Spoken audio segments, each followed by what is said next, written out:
매일 성경 묵상 나눔입니다. 10월 7일 금요일입니다. 사무엘하 12장 15절에서 31절을 묵상합니다. 오늘의 본문을 읽습니다. 나단이 자기 집으로 돌아가니라. 우리아의 아내가 다윗에게서 낳은 아이를 여호와께서 치심에 심히 앓는지라. 다윗이 그 아이를 위하여 하나님께 간구하되 다윗이 금식하고 안에 들어가서 밤새도록 땅에 엎드렸으니 그 집의 늙은 자들이 그 곁에 서서 다윗을 땅에서 일으키려 하되 왕이 듣지 아니하고 그들과 더불어 먹지도 아니하더라. 이래 만에 그 아이가 죽으니라. 그러나 다윗의 신하들이 이 아이가 죽은 것을 왕에게 아뢰기를 두려워하니 이는 그들이 말하기를 아이가 살았을 때에 우리가 그에게 말하여도 왕이 그 말을 듣지 아니하셨나니 어떻게 그 아이가 죽은 것을 그에게 아뢰 수 있으랴. 왕이 상심하시리로다 함이라. 다윗이 그의 신하들이 서로 수근거리는 것을 보고 그 아이가 죽은 줄을 다윗이 깨닫고 그의 신하들에게 묻되 아이가 죽었느냐 하니 대답하되 죽었나이다 하는지라. 다윗이 땅에서 일어나 몸을 씻고 기름을 바르고 의복을 갈아입고 하나님의 전에 들어가 경배하고 왕궁으로 돌아와 명령하여 음식을 그 앞에 차리게 하고 먹는지라. 그의 신하들이 그에게 이르되 아이가 살았을 때에는 그를 위하여 금식하고 우시더니 죽은 후에는 일어나 잡수시니 이 일이 어찌 됨이니까 하니 이르되 아이가 살아있을 때에 내가 금식하고 운 것은 혹시 여호와께서 나를 불쌍히 여기사 아이를 살려 주실는지 누가 알까 생각함이거니와 이제는 죽었으니 내가 어찌 금식하랴. 내가 다시 돌아오게 할 수 있느냐. 나는 그에게로 가려니와 그는 내게로 돌아오지 아니하리라 하니라. 다시 그의 아내 밧세바를 위로하고 그에게 들어가 그와 동침하였더니 그가 아들을 낳음에 그의 이름을 솔로몬이라 하니라. 여호와께서 그를 사랑하사 선지자 나단을 보내어 그의 이름을 여디디아라 하시니 이는 여호와께서 사랑하셨기 때문이더라. 요압이 암몬 자손의 라빠를 쳐서 그 왕성을 점령하매 요압이 전령을 다윗에게 보내어 이르되 내가 라빠 곧 물들의 성읍을 쳐서 점령하였으니 이제 왕은 그 백성의 남은 군사를 모아 그 성에 맞서 진치고 이 성읍을 쳐서 점령하소서. 내가 이 성읍을 점령하면 이 성읍이 내 이름으로 일컬음을 받을까 두려워하나이다 하니 다윗이 모든 군사를 모아 랍바로 가서 그곳을 쳐서 점령하고 그 왕의 머리에 박힌 보석 박힌 왕관을 가져오니 그 중량이 금 한 달란트라. 다윗이 자기 머리에 쓰니라. 다윗이 또 그 성읍에서 노략한 물건을 무수히 내어오고 그 안에 있는 백성들을 끌어내어 톱질과 썰애질과 철 도끼질과 벽돌 구이를 그들에게 하게 하니라. 암몬 자손들의 모든 성읍을 이같이 하고 다윗과 모든 백성이 예루살렘으로 돌아가니라. 오늘의 본문은 네 개의 단락으로 나눠져 있습니다. 첫 번째 단락에서 어제 묵상할 때에 나단이 하나님의 용서를 다윗을 향하여 이야기하면서도 밧세바와 다윗 사이에 낳은 그 첫 아들의 죽음에 대해서 언급합니다. 그리고 그 이야기를 들은 다윗은 바로 그 아이를 위하여 하나님께 간구하는데 금식하고 그 안에 들어가서 밤새도록 땅에 엎드렸다 기도하는 모습에 대해서 이야기합니다. 그 집의 늙은 자들이라고 하는 것은 다윗의 집이니까 이스라엘의 어떤 장로들이나 또 주변에 있는 이제 다윗이 이야기를 경청했던 어떤 원로급의 사람들 이야기하는 것 같고 그들이 다윗을 이제 땅에서 일으키려 한다는 이야기는 이제 그 금식을 풀고 들어가서 쉬도록 하려고 격려하지만 다윗이 그 말을 듣지 않고 그들과 더불어 음식을 먹지 않고 아이를 위해서 기도합니다. 단락을 요약해 보겠습니다. 다윗이 바세바와 사이에서 낳은 아들이 아프고 다윗은 이 아이를 위하여 금식하고 하나님께 간구한다. 이렇게 정리했습니다. 두 번째 단락은 그렇게 다윗이 기도하는데 7일 동안 금식했다라는 걸 알 수 있습니다. 이래 만에 그 아이가 죽습니다. 다윗의 그 슬픔과 하나님의 긍휼을 구하는 다윗의 금식의 기도가 하나님 앞에서 정식으로 거절을 당하고 하나님께서 애당초에 이야기하셨던 그 일을 실행하십니다. 하지만 이 다윗의 신하들이 그 아이가 죽은 것을 다윗에게 말하지 못합니다. 왜냐하면 아이가 살아있을 때도 다윗이 그 아이를 위해서 그렇게 극진하게 금식하고 기도했는데 죽은 것을 알면은 얼마나 슬퍼하겠느냐라는 것인데 다윗의 반응은 좀 다릅니다. 다윗은 그 아이가 죽은 것을 깨닫고 이제 금식을 푸는 거죠. 땅에서 일어나서 몸을 씻고 기름을 바르고 의복을 갈아입고 제일 먼저 하나님의 전에 들어가서 예배하고 왕궁으로 돌아와 음식을 먹습니다. 이 모습을 본 이제 신하들이 의아해하는 거죠. 아이가 살아있을 때 금식하고 그렇게 우셨으니 아이가 죽었으니 얼마나 더 슬퍼하고 또 이렇게 더 애통해야 하는가. 근데 이제 행동을 다르게 하는 것에 대해서 이야기할 때 다윗이 말합니다. 아이가 살아있을 때는 내가 금식하고 운 것은 하나님께서 나를 불쌍히 여기사 그 아이를 살려주실지 누가 알까?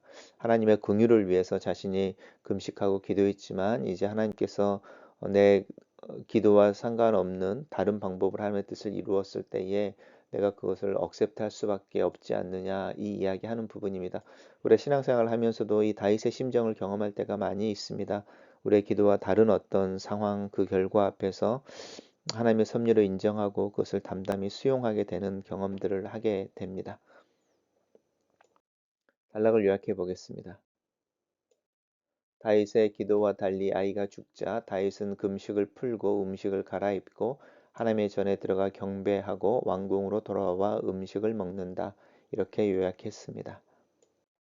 세 번째 단락에서는 이제 자신도 그 아이를 위해서 7일 동안 금식하고 하나님께 공의를 구했지만 그 아이가 죽은 것에 대해서 슬퍼하지 않는 게 아니죠. 슬퍼하고 다만 이제 하나님께서 행하신 일이니 그것을 억셉트하는 거죠. 그리고 이제 반대편에 서서 그 아이를 자기 아이를 잃은 바세바를 위로하는데 여기서 처음으로 이제 바세바가 다윗의 아내로 소개되어집니다.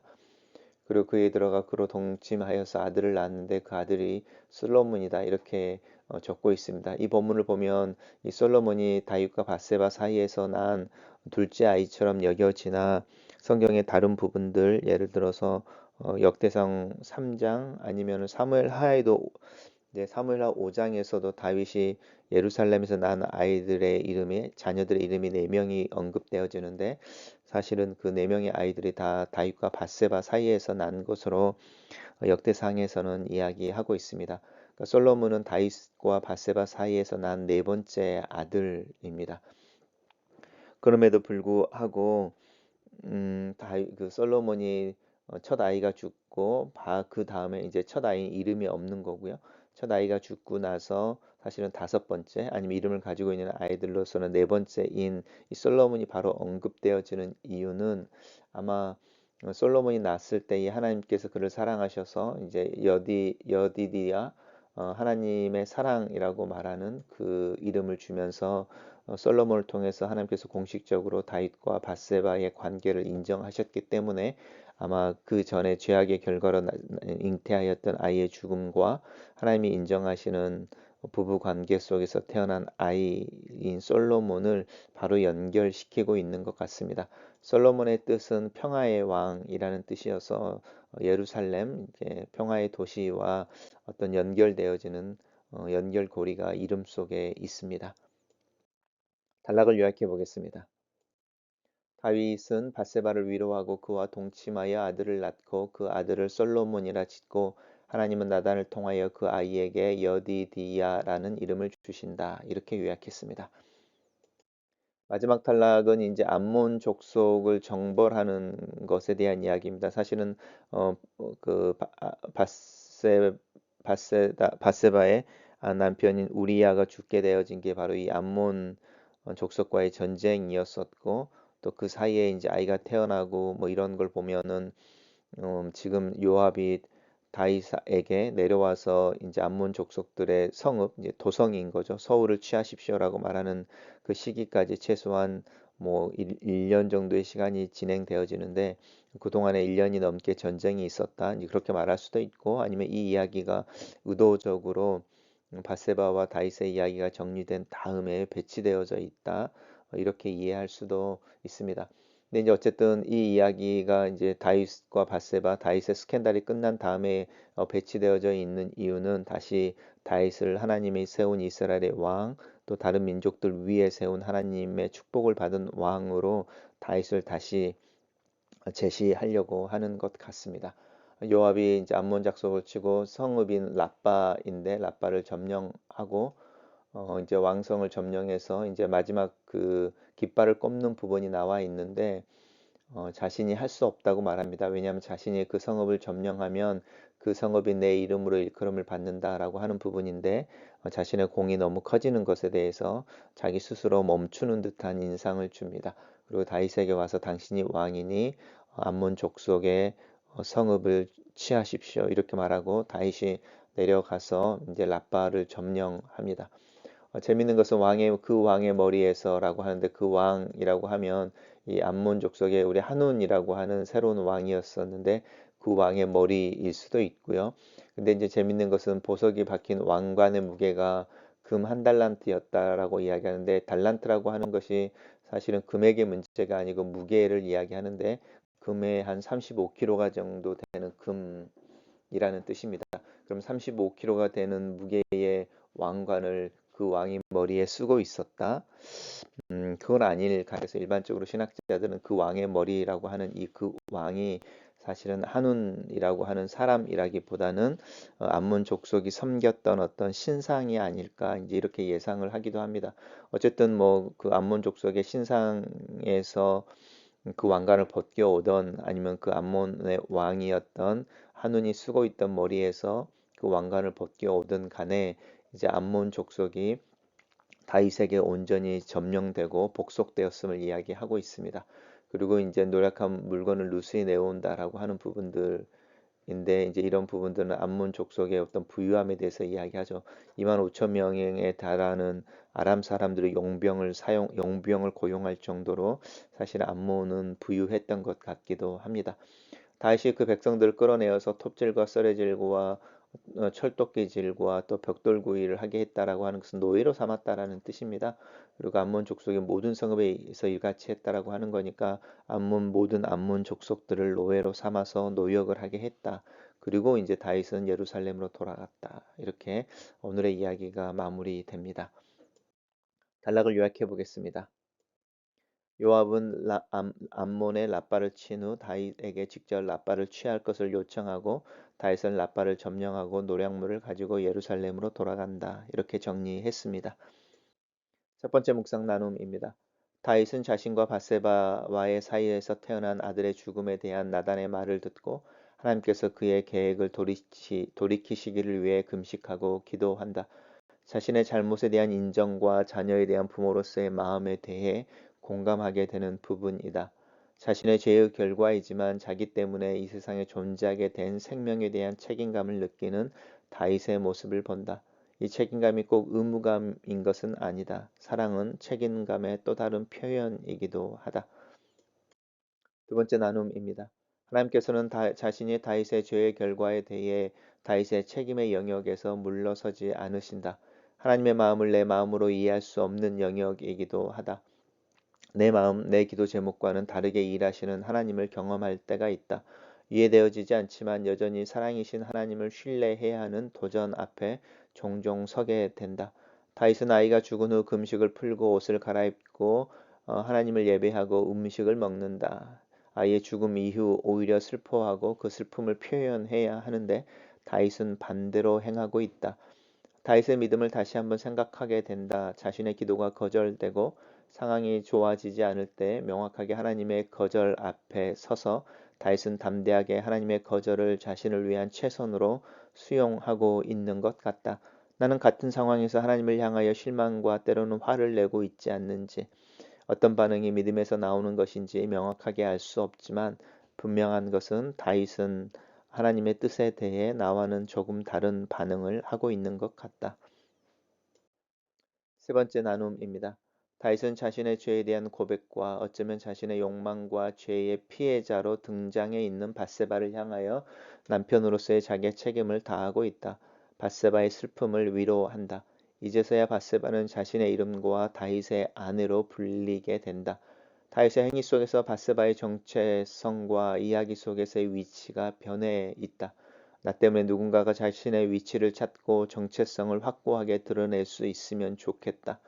밧세바는 다윗의 아내로서 아들을 낳는다. 그 아이의 이름이 솔로몬이다. 아이의 이름은 평강의 사람이라 부르는 다윗의 마음과 그 아이를 향한 다윗의 기대를 생각해 본다. 하나님의 죄에 대한 책망은 분명하고 확실하지만 하나님의 사랑은 여전히 남아 있어 우리에게 또 다른 기회와 축복을 가져다 준다. 죄에 대한 책망 또한 우리를 위한 사랑의 표현, 하나님의 표현이기도 하다.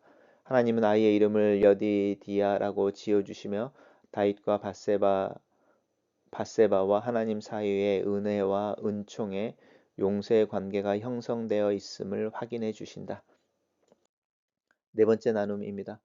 요압과 다윗의 관계가 참 묘하다. 정확한 시간적 배열을 알 수 없으나 바세바와 다윗 그리고 둘 사이에 있었던 아이의 죽음과 또 다른 아이의 탄생을 통한 공식적인 부부관계에 대해 하나님이 인정하셨다라는 이야기 뒤에 놓인 이 단락의 이야기가 흥미롭다.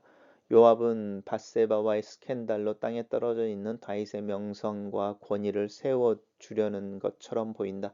자신이 다 점령해 놓은 암몬의 랍바성을 다윗이 직접 내려와 취하기를 요청한다.